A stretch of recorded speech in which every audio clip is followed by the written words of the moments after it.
Hello, and welcome to the Forbidden Knowledge podcast. My name is Nathaniel, and I am the show's host. Today, we're going to be going over something a little different.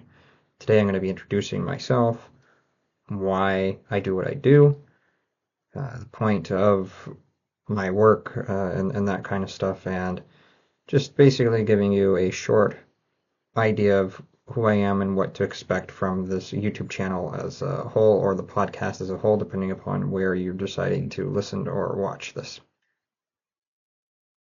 So, I am somebody who is a scholar. I have studied the topics that I've been doing with starting way back in college. I got a degree in history from the University of Santa Cruz, and I graduated in 2013. And since that time period, I've continued to study more history, philosophy, cult sciences and traditions, various different aspects of mythology, and the ultimate goal behind everything that I'm doing is to try to learn the mistakes of the past and trying to make it so that way I don't replicate them on a personal level and make it so way the cycles of history continue with me on a personal level, but also the opposite, making it so it doesn't happen outwardly as well, and trying to teach these various different ideas and lessons to other people.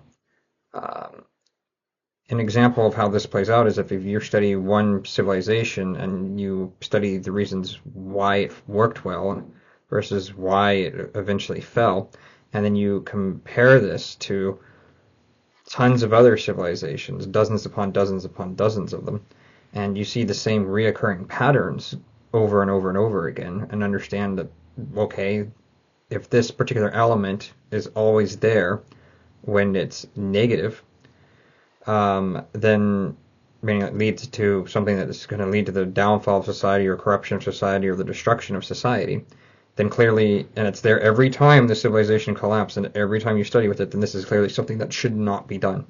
And I, on a personal level, should also not participate in it or add to that misery that's going to lead to chaos and destruction for everybody else around me. And it's the same thing for all the good parts of it too. Meaning that, okay, and every time a civilization is thriving, then if this keeps popping up, then clearly this is an element that should not be taken lightly and should not be disregarded. And when you see the two line up in a particular way to where, hey, every time this is negative, this is, positive thing is also missing, then you know for certain that this is something that cannot be let go of. Now, to be clear, this is not speaking as a notion of I know it all, because I don't. That's not possible. There's too much history for anybody to sift through. That you could spend 1,000 lifetimes doing the work that I'm doing, and you will never know everything that there is to know. You could have 1,000,000 people working on this for 1,000 lifetimes, and I doubt that they would know everything.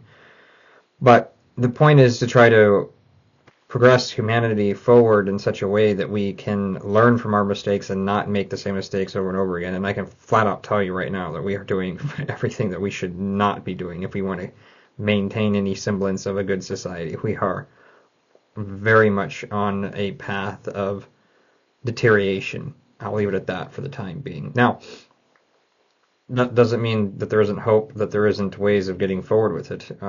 It's very clear on what needs to be done with these things, and that's why I am doing what I am doing. I am doing it because I love studying these topics. I love the personal development that comes from it. It has changed me deeply as a person for what is going on. My entire worldview has changed. The way I behave and interact with people has changed, and I try not to make it so that way I do any of the things that are negative and only focused on the things that I know are going to be beneficial to society and adding to the good aspects of it. I also want to be very clear that this does not detract from cultural values, so to speak, meaning that there are areas that it doesn't matter, that you can do that and it's not going to impact the culture one way or another. And so this is not an idea of destroying all cultures and everybody behaving in doing the same thing. It's more about making it so that way we don't do the things that are going to harm each other, and make it so that way every culture can coexist peacefully, rather than making it so that way we constantly have to do um, what we have recorded in history over and over and over again. I also don't look at things like Pompeii as an example. Um, what I mean by that is that Pompeii was destroyed out of something that had nothing to do with their choices. It was because of a cataclysmic event that happened, in this case, a volcano going off and destroying them. So that doesn't help us in any way, shape, or form because we have no control over these situations. I've only interested in what we have control and or influence over as individuals and a species as a whole. And my studies into this have been constantly challenged, and I've constantly had to admit I was wrong and wrong and wrong over and over and over again in order to get to where I am, and I will continuously do so for the rest of my life. But I have found that the reason why some of these stories exist forever, meaning the myths and legends and that kind of stuff, is they point to much, much deeper stuff with it. The history I use to back up that kind of things with it. And I think a good way of summing this up is that we live in a world that has no meaning, no purpose, none of that other stuff because of the stories that we tell each other and that have become the paradigm of ourselves and especially in the Western world. And it's just not true. We also have where we have no values of anything whatsoever. You have a phone, let's say, a smartphone. What, 3 years, 36 months, maybe 4 years. You throw it out. It's worthless, even though you loved it at first. We have no value. We value nothing. And because we value nothing, we're on a road of deterioration instead of appreciation. We're on a road of things declining rather than things getting better with it. And if we as a species can come to the conclusion that we need to share certain values and make it so that way the more and more of us are behaving that way, then that's the case for that, then we should.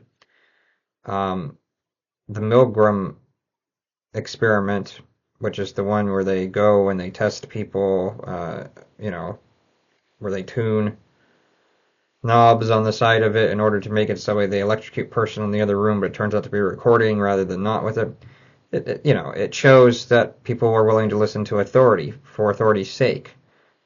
But that's only part of the experiment. That's not the only part that's going on there. They'll go all the way to like harming each other, harming the other person, excuse me, on the other side, and even all the way up to potentially killing them. Versus just recording, there's not actually there.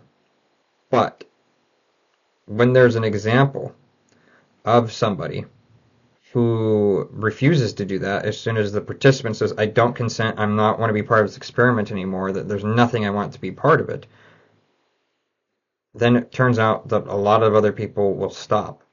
And around 75% of them, if memory serves me correctly, will not go to where they harm. They will end it right then and there. They will, once they see an example. So courage is absolutely necessary in order to make it so that way we can change the world and think things differently. And more people need to stand up for it. Hence why I'm putting my work out there. I'm trying to be an example of things that can change and make it so that people don't think that this is the only way that it has to be. And with that, I will finish off here. This is just supposed to be a short little thing in order to get people to know me a little bit better. If you want to know way more about me, I encourage you to check out a podcast episode on something called the Uzlaga Saga. The link will be to that down in the description, where I am given a little more than an hour to talk about myself and have other people question me on that particular podcast that are friends of mine, and you can get to learn me on an even deeper level. I want to thank you all for tuning in, and I hope you get something from this and understand kind of the point of the channel as a whole. Thank you, and have a great day.